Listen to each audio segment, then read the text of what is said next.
Well, good morning, everyone. I am happy to see some names on here that I haven't seen in a while. So welcome back to Four Rivers SHRM. We're happy to have you all. It is a beautiful morning here in Western Kentucky. So hopefully you guys have stepped outside your home or your office to enjoy the beautiful weather. So we're going to go ahead and just jump right into our meeting with our treasurer's report. I see that Melissa is on. Melissa, do you want to do that, or do you want Marianne to run with that?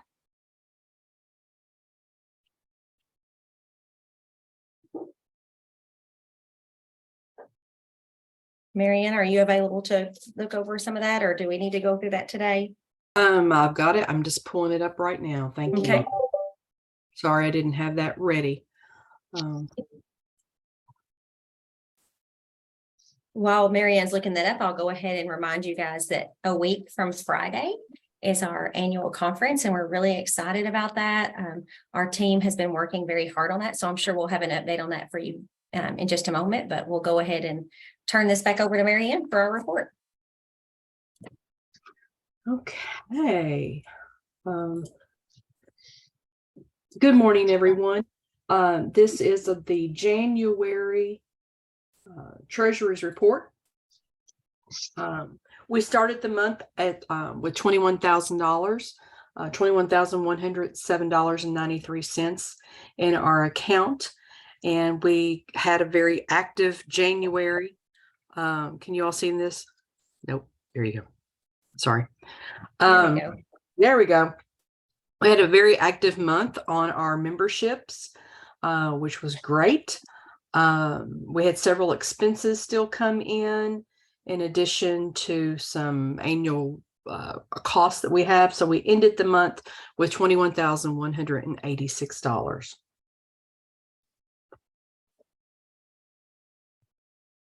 Are there any questions?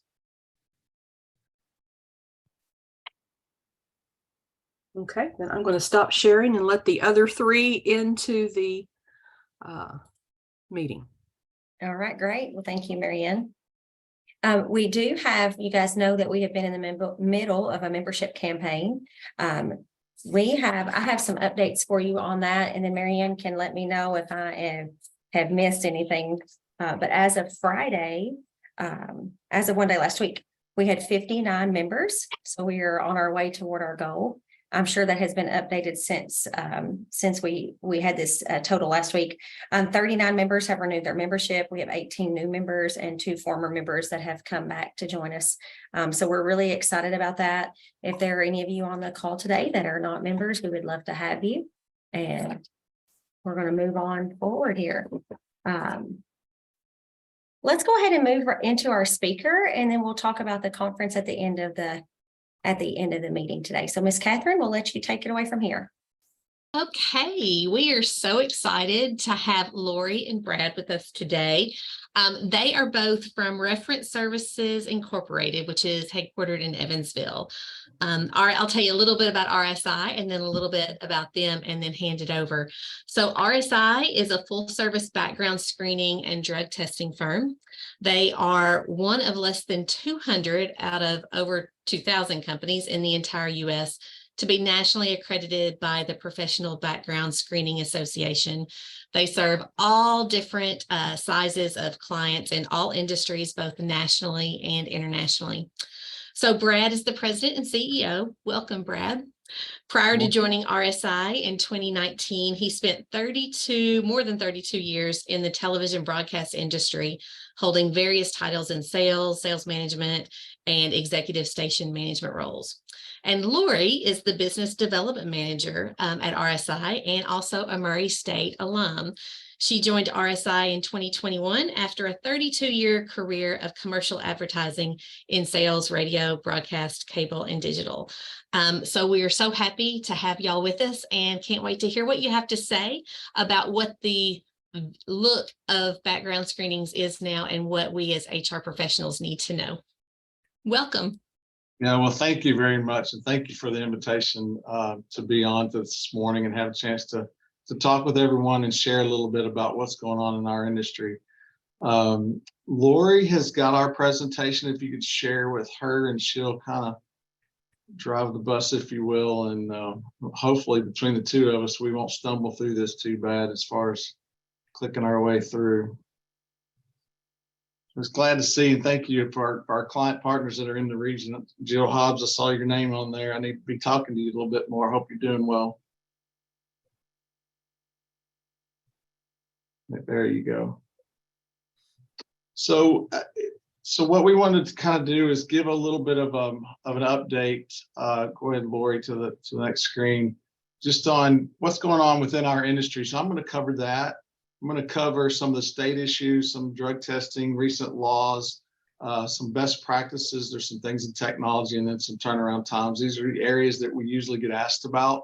Lori's going to jump in after that about some things that are going on. There was a section we just called "Why Bother Doing Background Checks," and then an update on probably what is considered to be the most recent service in the industry, social media. We'll touch on that, and then hopefully have time to answer some questions for you guys. So first off, one of the largest things that happens in this industry is our ability to actually get a hold of records, if you will.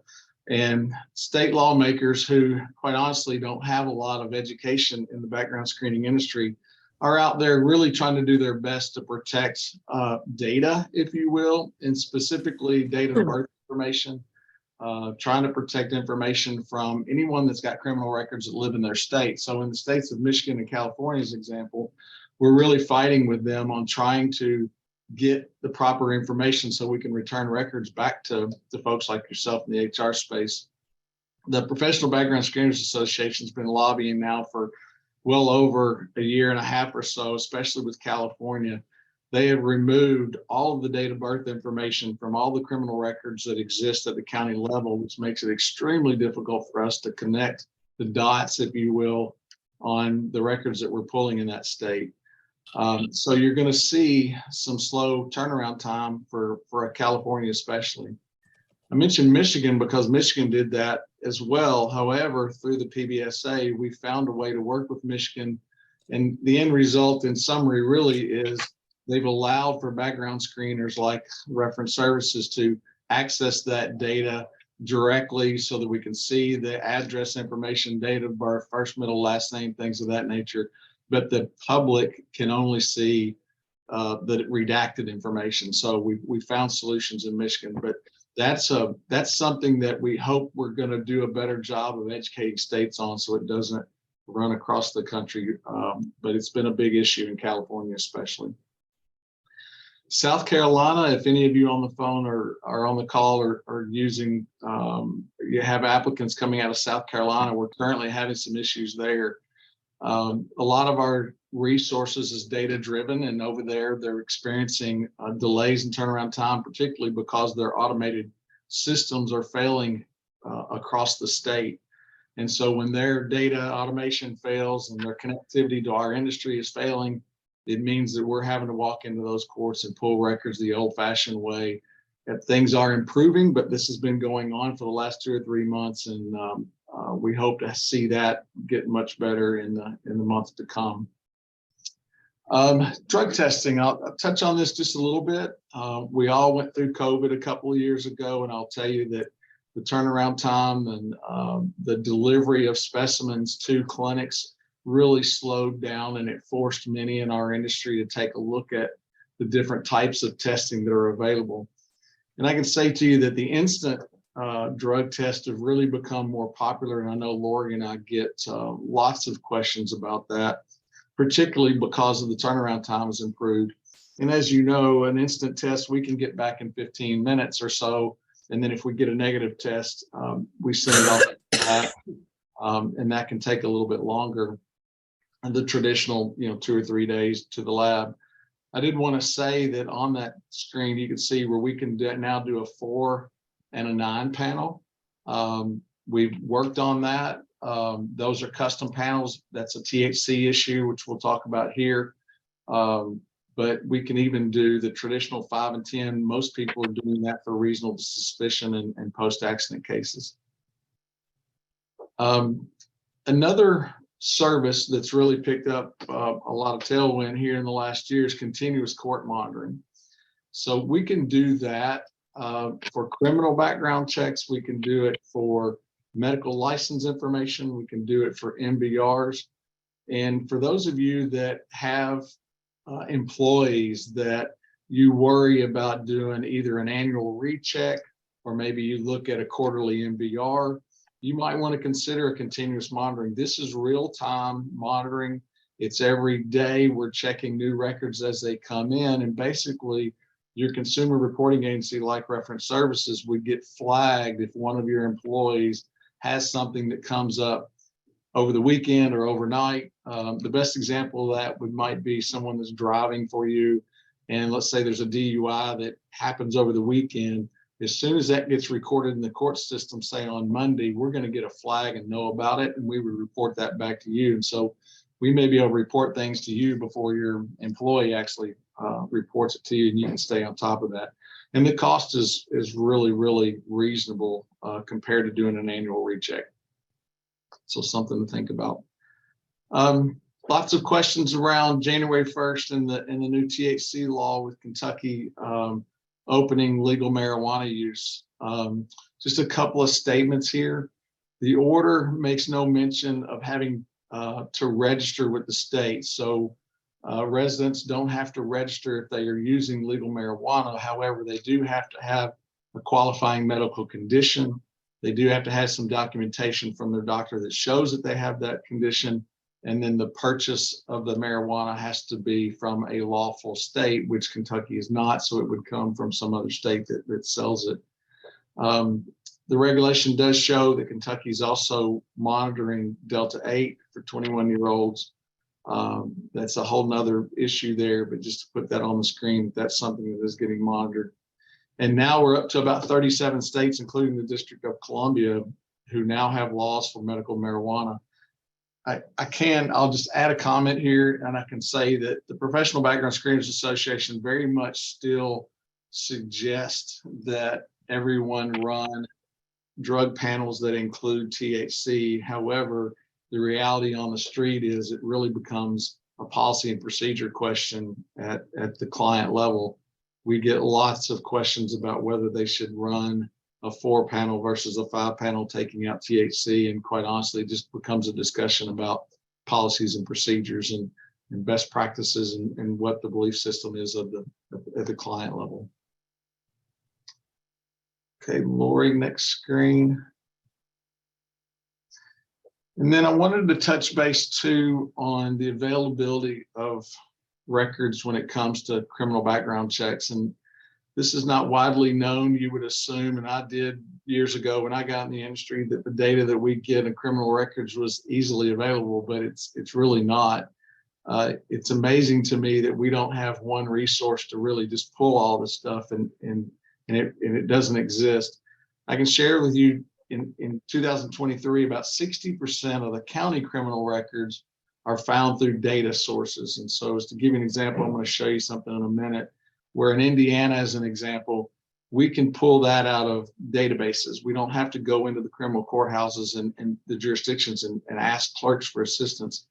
However, in some we do. So 60% is data driven. The other 40% is still somewhat old school. We're still walking into courthouses and we're still pulling records, and Kentucky is one of those. West Virginia is another. Georgia comes to mind.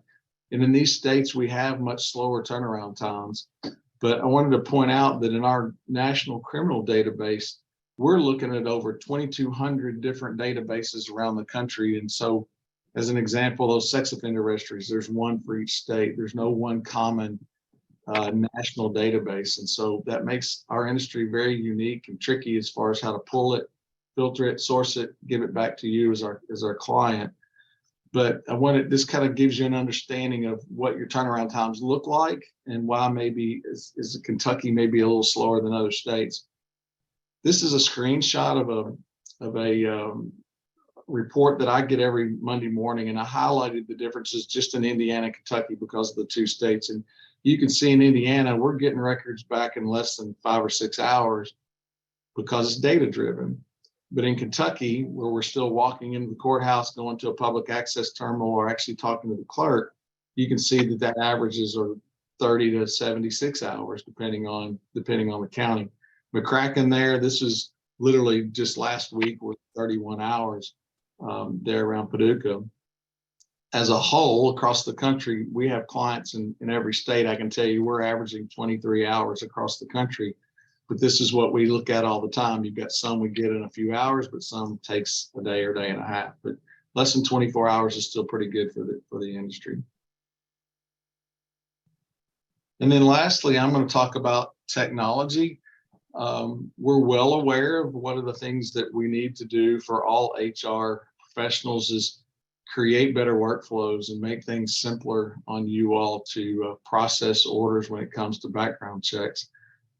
If you're not using this, I just want to make you aware of the fact that most of us can send links either through email or through cell phones to applicants. They can fill out all this stuff electronically. It's all accessible from cell phones to tablets to PCs. All the FCRA forms are all intuitive to whichever state they live in. So California is going to serve up different forms than say Kentucky. And then lastly, we're doing a lot of work with HR systems and applicant tracking systems. Here's just a list that in the last really 2 years that Reference Services has spent a lot of time on. These are some of the larger ones. We're fully integrated with all of these folks. I can tell you that each one of them has their own nuances to them. Some of them charge us fees, others don't. Some of them are very simple, others are very complex. And I would suggest to you that if you are looking at an integration with your HR system, to call your background screening provider or call us, and we'll be happy to kind of give you a little bit of heads up as to which way to go. Many times we're kind of offering resources on, hey, I'm looking at one or two. Do you have any idea on which one of these kind of works better in a particular space? And we can just kind of give our perspective on that and may help you out a little bit. But that's a little bit about the industry. I'm going to turn it over to Lori. She's going to start talking about just some of the other things that we see in the background screening business, and then talk a little bit about social media. All right, thanks, Brad. Good morning, everyone. As Brad had mentioned, we get questions every day, as he said, like, why bother? And these are some just facts and statistics, just I think every HR professional needs to know. Over 767,000 people in the United States are listed on the sex offender registry. And that's about an increase of 20,000. On that, it really had an increase during COVID. Unfortunately, a lot of people were stuck at home with family members and children to increase that. And just in realization, this is from reports that 78% of candidates actually represent themselves on their resumes. Not intentionally. We're always surprised when we ask for education backgrounds that people might even list that they graduated college and they have an incorrect date or something. But it also, Indeed has stated that 40% of people actually just lie on the resume. They try to embellish it, make them look a lot better than they are. And that's why it's so important to do a background check to actually get that confirmed data that people who are say what they are. Brad had mentioned about our drug testing. About 4.6% come back positive in 2021. That's definitely an increase. So we do have people, our partners do criminal checks. We highly recommend also the drug testing.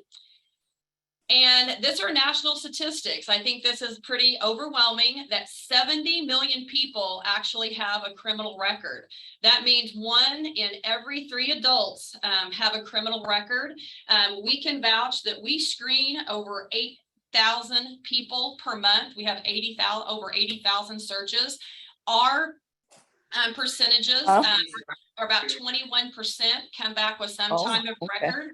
They may not necessarily be like a misdemeanor or a felony. We could be just strictly running a motor vehicle registration and they have a seatbelt violation. But actually, what we're saying is that a consumer reporting agency such as RSI, we're simply here just to report the information back to companies, because we do have a lot of people who call us and ask for our opinions. You know, should we keep these people? Should we hire them? That is actually not our spot, and that's within your own HR policies. But again, 70 million people have a record across the country. Our industry actually began regarding negligent hiring. RSI has actually been in business over 15 years. Basically, what this means is that if somebody comes in, what exactly is negligent hiring? It's basically the failure for you not to actually know their history of your applicant prior to hiring them. We always tell our partners it is your responsibility to protect not only your image of your business, but also your employees and your family. Employees are definitely responsible to what they can know and what they should know about all employees. And that's so important on a background screening. Regarding negligent hiring, this is a proven thing that 79% of cases the employers actually lose, and the average claim is over $1 million. So I don't know about your business, but I would hate to think that I would have to have $1 million on something that's so simple as a background check. But again, negligent hiring, the PBSA, which is the Public Background Screening Association, now reports that attorneys during these cases are not actually asking if they did a background check. They're assuming that. They're basically asking, how deep did you look? How comprehensive actually was your background check? So there is an assumption now that most people are doing them. However, you would be surprised. I talk to businesses every single week that, here we are in 2023, and they're still not adding that in for various reasons. They just don't have that in their budget. They don't have a cost. But again, $1 million fine is a lot different than just paying for a background check. Again, the things that we have on this is some interesting information that the PBSA did a survey over 2,300 human resources and just asked them, are they actually screening? And as you can see, over almost 86% say they do screen full-time employees, where 66% say they screen part-time employees. So I think that's an interesting statistic. And when are actually background screens conducted? This survey was done in 2019, again, by those 2,300 HR professionals. They're saying that they usually do the screening after the job offer. And you can see that some people are doing it before the job offer, because doing a background screening can actually save your company time. If you are interviewing somebody and taking all the steps and paying for this, a lot of time it saves you money in the long run if you can go ahead and do that in advance. And something that's very interesting is the use of social media sites. This is something that, again, after COVID has become, very popular. A lot of people during COVID were working remotely, going home, not actually in their offices. So it was hard to really research and do a full background when you didn't have any engagement, with the person that you're going to employ. So research show that 70% of employers are actually looking at social media to research a candidate. But keep in mind that many are doing this without anybody's permission. So what we want to teach you is that basically over half of these employees are saying that they're looking at that and they're literally rejecting an employee based on their social media profiles, not exactly on their criminal. And the one thing that we always want to say is extreme caution when you're doing this. What we are always say to do, we're very tempted. A lot of people go in, you have an applicant, you immediately go to the computer, you Google Lori Lofton, see what comes up. But there is a definite risk, because it's very hard when you're depending on that you're not really to use that information when you're going to decide when you're hiring a candidate. If you do that, you could possibly be a subject to a lawsuit if you actually choose to not hire someone based on social media. So just keep in mind all the differences. If you're rejecting a candidate because you saw them post something that maybe is against your wishes or against your company, but we definitely just need to keep in mind that all of this, we prefer to be done by someone that's in actually a CRA. Some information should not be considered at all when you are interviewing, regardless of how you obtain it, is, somebody's religion. Are they actually pregnant? Are you seeing that, they're checking in because they have some type of disorder, or they actually are on the spectrum, and they have a same-sex domestic partner. So just keep in mind when you are surfing social media that we highly suggest to use somebody that is doing it on third party, because again, you don't want to have any type of discrimination claims that might come up against your company. Because as we all know, unfortunately, if you see something, it's very hard to unsee it and keep that knowledge on your applicant if you've already have read it or looked about it. So again, people ask us this all the time. Our social media checks, they really need to have full FCRA compliance. So in your policies and procedures, we highly recommend that you actually use a certified background screening company to obtain that information for accuracy and compliance, and that you should be having the applicant release, meaning they're signing their authorization and disclosures, not only to do criminal checks, but also to show anything that's actually on their social media. And that is protecting their rights. The things that we would report back when we actually at RSI do social media checks is anything that's business related online behavior that your applicant is posting publicly. So what that means is anything with racism, violence, sexual content. If they are doing something, and again, it may not be your behavior, but if they are not doing something illegally or doing something in these kind of online reports, we would not put it back to you. But the interesting thing is, and we have samples that we can share, is that we can take screenshots, we can do conversations, we can show things that are on timelines. And we also have the opportunity on social media checks to show you what you're interested in seeing. Are you only wanting to see what your applicant is posting and talking about? Well, what if your applicant has a friend who tagged them? Do you also want to see those? So there's a lot of different things that we can assist you with.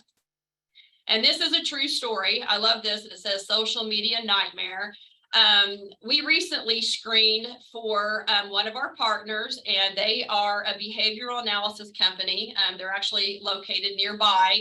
We had a 22-year-old female. Her criminal, she was completely clean, didn't have a lot of job history. She didn't have an education outside of high school. She worked, at the local mall, didn't have references, completely came through with flying colors on her criminal report.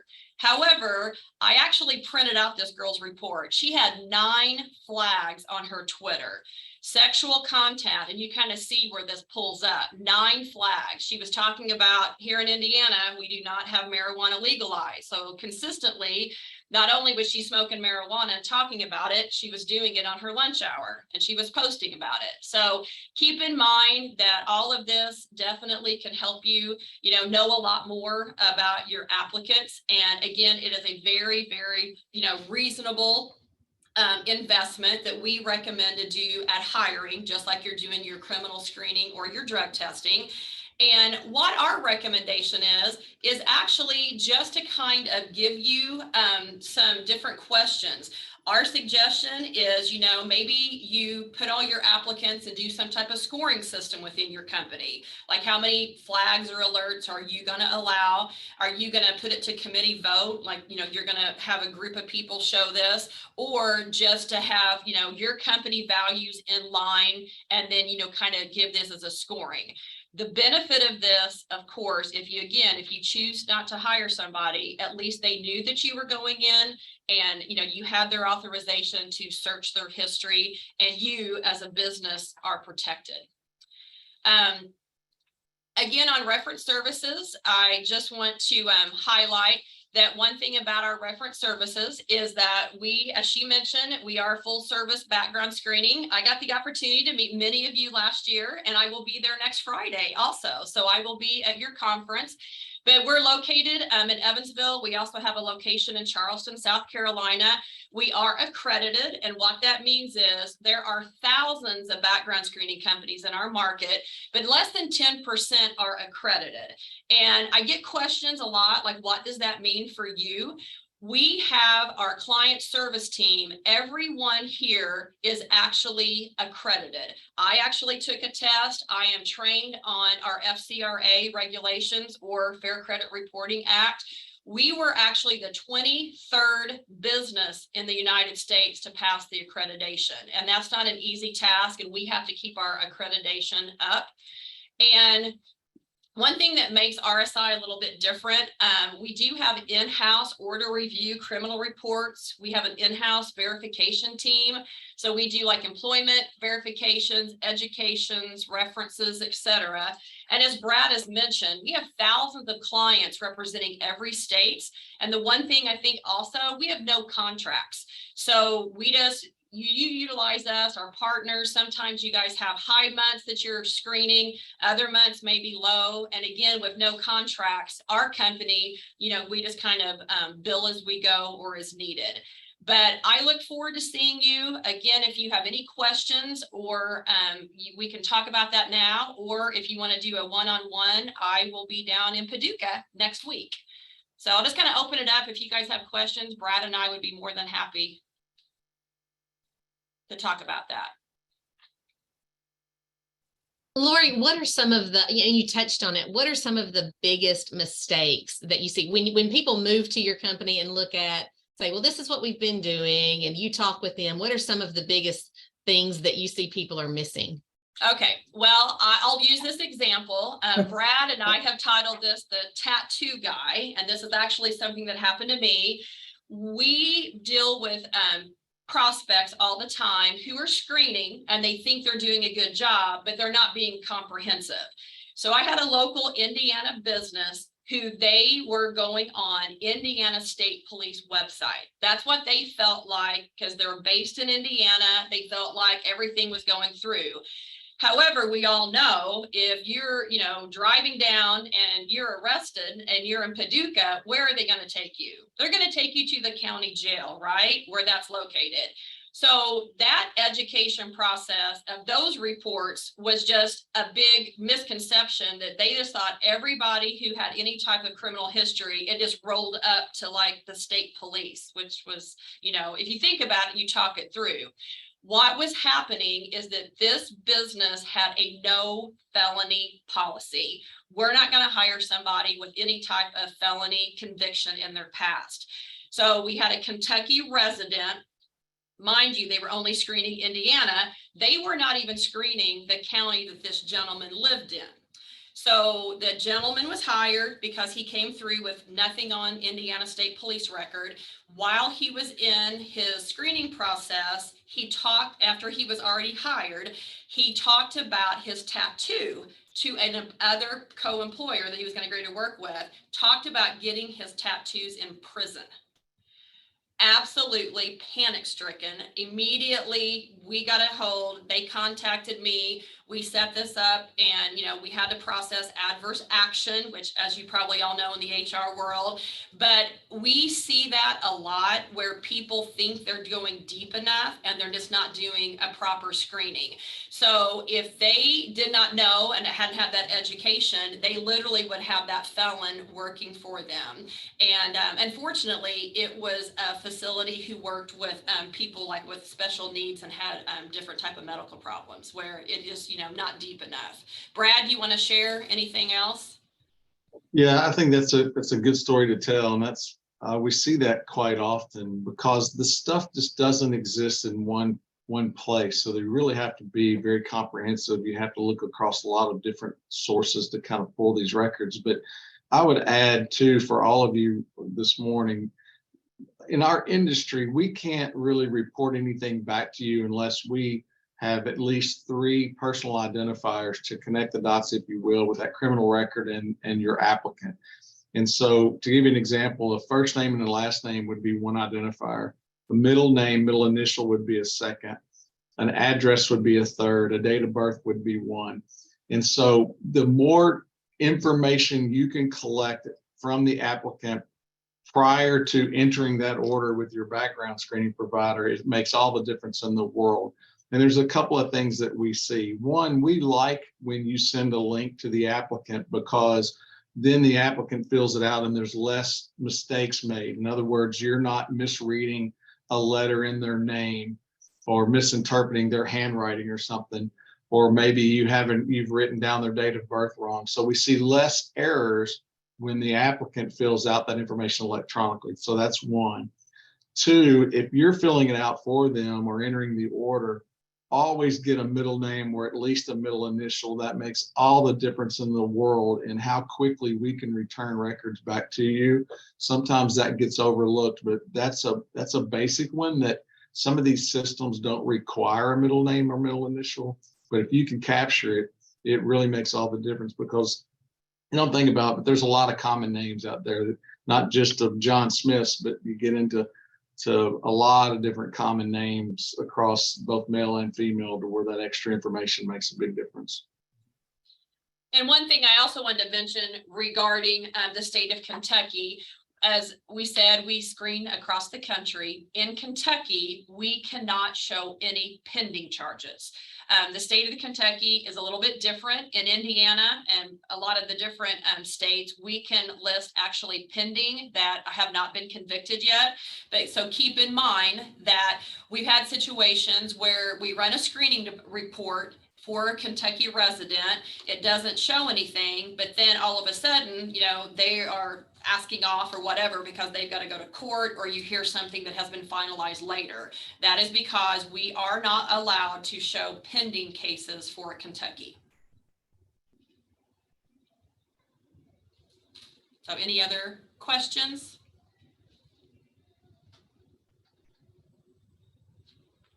Lori, what if we have a company? What if we have a company that's not doing anything at all right now? What would your recommendation be for a base to start? Well, my suggestion is that we have our standard packages, and just to let you know, we have a package which here at RSI we call our core, where for a minimal investment, we would run the Social Security number on the applicant. That's going to populate all the names associated to that person and addresses. Keep in mind, there could be alias names, married, divorces, legally changing their name, etc.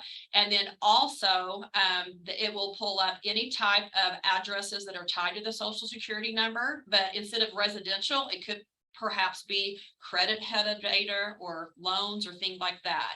So our recommendation is to start at the county level, because as we mentioned, if you get in trouble, that's where they're going to take you to your local county.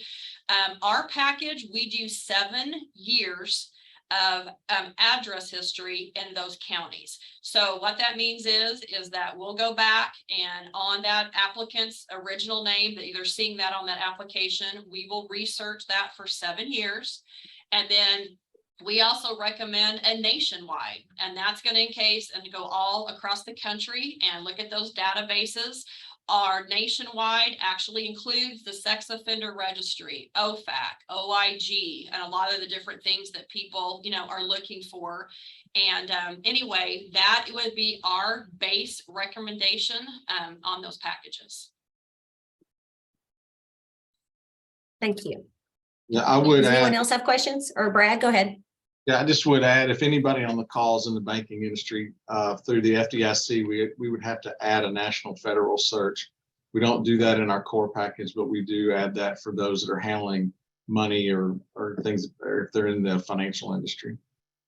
I get a lot of questions because our terminology on our reports say nationwide and national federal, and a lot of people get those confused. As Brad had mentioned, national federal are crimes that your applicant may have been involved in that involve U.S. district courts, such as bank fraud, computer fraud, DEA, anything drug trafficking across state lines. So a lot of our banking industry not only pull that on the criminal side, but we have a lot of businesses. If you have employees within your company that are having access to money, we highly recommend to do credit reports. And that's something that our company does through TransUnion, that you're protecting yourself to make sure that, you don't have somebody working with your money that actually is negligent and they're in trouble on their own personal background. But we can help with credit reports. There's been a lot of questions also on employment history. As most of you probably are aware, we work with the work number. That is something that most of back employment history, if it's larger companies, have, they put all of that into a database that's governed by Equifax. So I'm pretty proud. Brad worked long and hard with the work number to try to get a base price worked out, that we have been talking to other people in the industry, and we've got a pretty low annual commitment for this year. Meaning if someone is interested in finding somebody's job employment history, we actually can go to the work number and then assist you that way. So I have had a lot of questions on that end, just because the work number nationally really jacked their prices up since 22.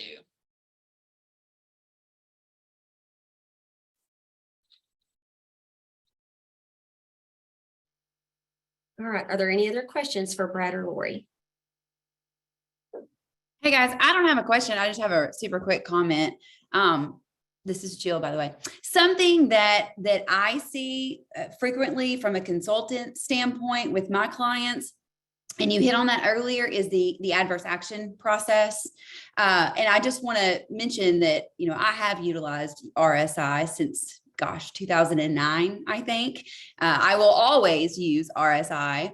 And one of the things that I love that you guys do is you assist us with the adverse action process. That is incredibly time consuming. And a lot of folk, frankly, don't know that they have to do that. If they're making a decision based on the information in that background check report that negatively affects their employment, then they've got to go through that pre-adverse action, that waiting period, that post-adverse action. It's exhausting. That is something that I saw this week and 2 weeks prior from HR professionals, from office managers. They just don't know. So to be able to go into your system and click a couple of buttons and you will ultimately take that over for us, that's a game changer. Well, yeah, thank you, Jill. And I totally agree with her. Just to let you know, as she mentioned, within our portal, the pre-adverse action, if you see somebody's criminal history, you would be required to send that out. We wait 5 business days. The applicant would get a notification, that letter that says if they are interested in disputing that what their criminal history has showed, that they actually call us. We don't have a lot of people call in because most people know their criminal history. Although we have assisted people, for example, they may have a felony on their record and they literally went to court and got it lowered to a misdemeanor, but yet the clerk's office did not click a button and have that reduced. So we do get people call in and said, that's not supposed to be, what I'm doing. If after the 5-day waiting period, if you still are not interested in hiring them based on what you have discovered in their background, then you are, by the Fair Credit Reporting Act, supposed to send out that post-adverse action letter to them. And regarding documents, I do get a lot of questions about how long you should keep records. That's something that I would definitely look into. We, on our terminals, we keep all of your data, reports, and information stored in our system for 3 years. So just keep in mind that you should be saving criminal reports and information, not only on your current employers, but you also should be keeping things on employees who have left. And then we highly recommend also keeping in your files in your HR office, those who you have interviewed and you're choosing not to hire them, just so you are protected, just to make sure that you've gone through all the proper channels and proper steps to hire.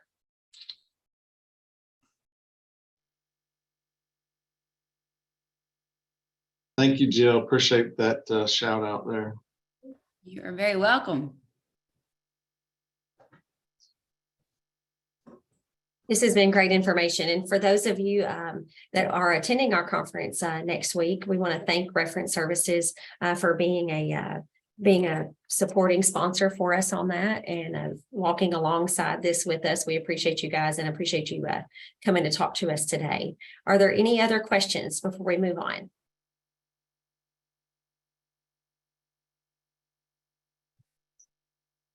All right, we're going to move forward. I do not see Rachel on our call today. So Catherine, do you or Mary Ann want to give us an update on the conference for next Friday? Well, we can tag team it if you want to, Mary Ann. Okay, that sounds great. We have been hard at work planning an excellent conference for our members. We're excited to be able to bring a top of the line panel of speakers. Mary Ann's done a great job of previewing some of those people that are going to come during our weekly newsletters. And if you have not gotten those newsletters, I'm sure you can just drop something in the chat and she'll be happy to give you some more information and get you on that mailing list. But it's going to be a great day. Let me pull my agenda out and I'll sort of, I was not prepared for that. But we are going, so doors are going to open at 7:45. One thing that if you have not registered yet, you might not be aware that we are going to offer free headshots, thanks to our sponsor FMB, for the HR professionals that are there with a professional photographer. So that'll be in the morning while we're getting registered, having some breakfast, mingling and starting our day. And then we are going to kick off the day with someone who is known in Western Kentucky, but he is Jim Link, and he is the HR officer for National SHRM. So not only is he an HR professional at a very high level with wonderful experience in his career, but he is the HR professional for the HR organization. So we're really excited to have him come to Western Kentucky and speak with us about on leadership. We are going to have 3 separate breakout sessions. There's going to be 2 time slots. So each participant will be able to attend 2 of the 3 sessions. Those topics are going to be some best practices, what's working for you. There is going to be some diversity and inclusion with a very exciting speaker out of the Sheriff's Office in Davidson County, Tennessee, who's got great experience in leadership, in inclusiveness, and how to make sure everyone has a place to work and has advocates for them in the workplace. And then Jody Stivers is going to be sharing with us on what benefits look like in the future. So what we have now, what you may be offering now, and what the next few years might be looking at. Then we're going to have a lunch speaker. I'm excited about that. That's going to be Patricia Williams, who's actually with Kentucky SHRM. And then our afternoon is going to focus workshop style like we did last year. Last year's focus was on, are you ready? Because we had experienced quite a bit of significant weather events or disasters. And so that was what we focused on. This year, the focus is going to be on DEI, and we're going to have a time of workshop where we're learning from an expert in that field, and with the Chamber of Commerce. And Paige, I think you're on the call if you want to talk about that anymore. Then we are going to have a group of panelists who are all very experienced and get to hear how they've actually put those things into practice in their organization. So not just theoretically, what are some things that we need to know and do, but really what that's looked like with organizations in our area. Very good. Mary Ann, do you have anything to add to that? So how do you register for the conference if you haven't already, right? So it is on all of our social media channels. You can go to our Facebook page, you can go to LinkedIn, but you can also go to our website. I'm going to share my screen just for a second. Our website, fourriversshrm.org. There you can find all the information about what's going on. This is the landing page that you'll be there, and you can scroll down and you can see our upcoming events. And if you simply just click here, you'll be able to go straight to the registration site and have more information about the panelists.